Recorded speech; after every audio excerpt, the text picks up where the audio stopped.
Friends, आज मैं आपको पढ़ाने वाली हूँ ये हमारी भारत और विश्व भूगोल की माजिद हुसैन की बुक है। और इसका सबसे पहला चैप्टर जो आता है वो आता है ब्रह्मांड और सौरमंडल, कि हमारे ब्रह्मांड और सौरमंडल की जो उत्पत्ति थी वो कैसे हुई थी। इसमें सबसे आपका पहला टॉपिक आता है कि द यूनिवर्स, ब्रह्मांड। आखिर ब्रह्मांड क्या है? देखिए, ब्रह्मांड आकार में इतना बड़ा है कि हम उसकी इमेजिनेशन भी नहीं कर सकते हैं।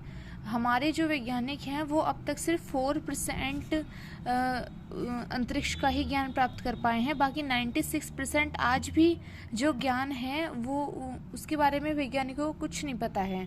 ठीक है, चलिए अब हम अपने टॉपिक पे आते हैं कि ब्रह्मांड क्या है। देखिए, ब्रह्मांड आकार में इतना बड़ा है कि जिसकी हम कल्पना भी नहीं कर सकते हैं। और देखिए, ब्रह्मांड में क्या है, ब्रह्मांड में छोटे से छोटे इलेक्ट्रॉन, मतलब छोटे से छोटे कण से लेकर बड़ी से बड़ी मंदाकिनियां। देखिए, सितारों के एक बड़े समूह को हम मंदाकिनी बोलते हैं। तो ब्रह्मांड में छोटे से छोटे कण से लेकर बड़ी से बड़ी मंदाकिनियां सम्मिलित हैं। और जो हमारी मंदाकिनियां हैं, ब्रह्मांड में 100 अरब मंदाकिनियां हैं। और उन 100 अरब मंदाकिनियों में जो प्रत्येक, मतलब हर एक मंदाकिनी में 100 अरब सितारे हैं। तो आप सोचिए कि हमारी जो ये आकाश गंगा है ये कितनी बड़ी है। इसके बाद हमारा दूसरा टॉपिक आता है कि विस्तारित ब्रह्मांड। देखिए, इसका अगर मैं आपको सिंपल सी बात बताऊं तो इसका मतलब है कि हमारे जो ब्रह्मांड का लगातार विस्तार होता जा रहा है, वो फैलते जा रहे हैं।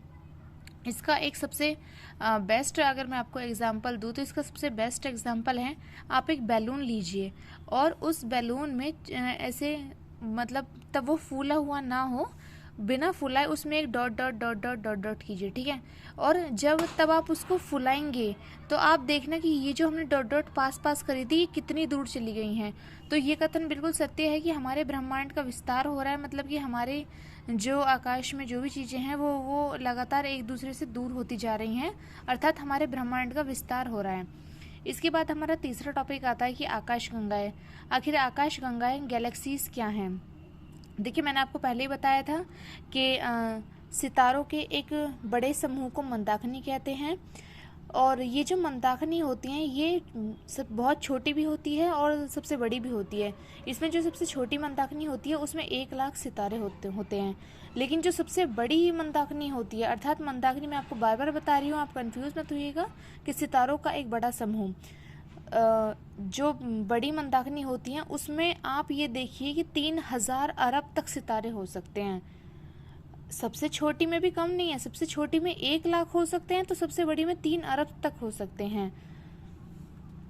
इसके बाद देखिए क्या कह रहे हैं कि जो ब्रह्मांड की रचना में जो हमारी मंदाकिनियां होती हैं, अर्थात हमारे सितारों के जो समूह होते हैं, वो एक बिल्डिंग ब्लॉक की तरह काम करते हैं।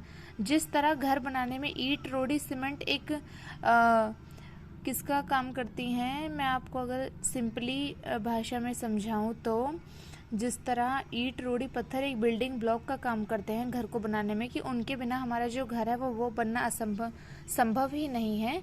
इसी तरह ब्रह्मांड की रचना मंदाकिनियों द्वारा की गई है। अर्थात अगर मंदाकिनियां ना हो तो ब्रह्मांड की रचना असंभव है। अर्थात ब्रह्मांड की जो रचना है वो मंदाकिनियों से होती हैं।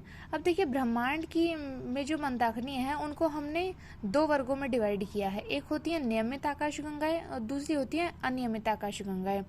जो नियमित आकाशगंगाएं होती हैं उनमें नए सितारे पाए जाते हैं। और जो हमारी अनियमित, या फिर हम इनको अव्यवस्थित भी बोल सकते हैं, अव्यवस्थित आकाशगंगाएं होती हैं उसमें बहुत पुराने तारे पाए जाते हैं। जो हमारी व्यवस्थित आकाशगंगाएं होती हैं उनका जो आकार है वो पैचदार, स्पाइरल या फिर दीर्घवृत्तीय भी हो सकता है।